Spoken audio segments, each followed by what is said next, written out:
Folks, you would not believe the angry email flooding my inbox insisting that the Ku Klux Klan is not a left-wing organization. More specifically, it was over a photo of the 1924 Democrat Convention arrayed with Klan members.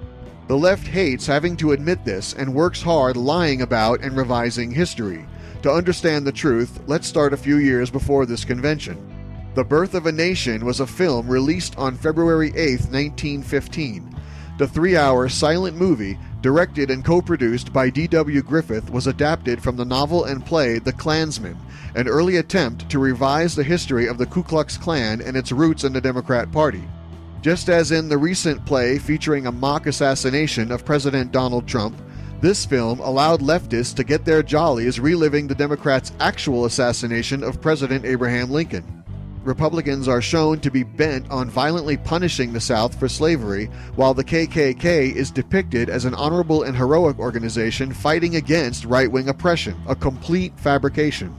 The film was also very controversial for its portrayal of blacks as unintelligent and sexually aggressive towards white women by white actors with blacked-out faces.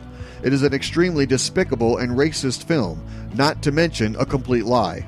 At the time of the film's release, Democrat President Woodrow Wilson was desperate to revive the Ku Klux Klan in response to massive immigration following World War I, and despite outrage by the NAACP, he held several viewings of the film at the White House for members of his cabinet and others.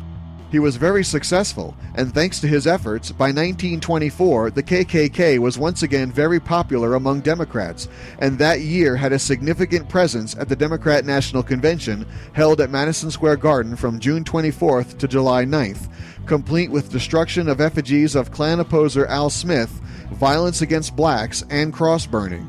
And they were not just mere Democrats. These Klansmen were Democrat Party delegates engaged in this violent activity.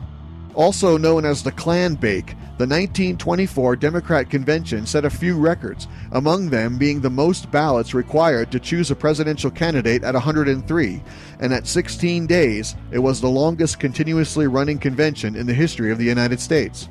A major point of contention occurred when Forney Johnston of Alabama tried to include condemnation of the Ku Klux Klan in the Democrat Party platform, which failed after a number of debates. One speaker denounced the fact that the event was being held in what he called Jew York. When the smoke finally cleared, it was John W. Davis who secured the Democrat nomination. Thankfully, he lost to Republican Calvin Coolidge. Those are the cold hard facts, folks. The KKK is historically a leftist organization and militant arm of the Democrat Party. To my leftist friends out there, you have no reason to be upset with me. If you find the Ku Klux Klan despicable, your solution is simple. Join the Republican Party. Thank you for listening. Don't forget to subscribe and donate at theraywarnershow.com.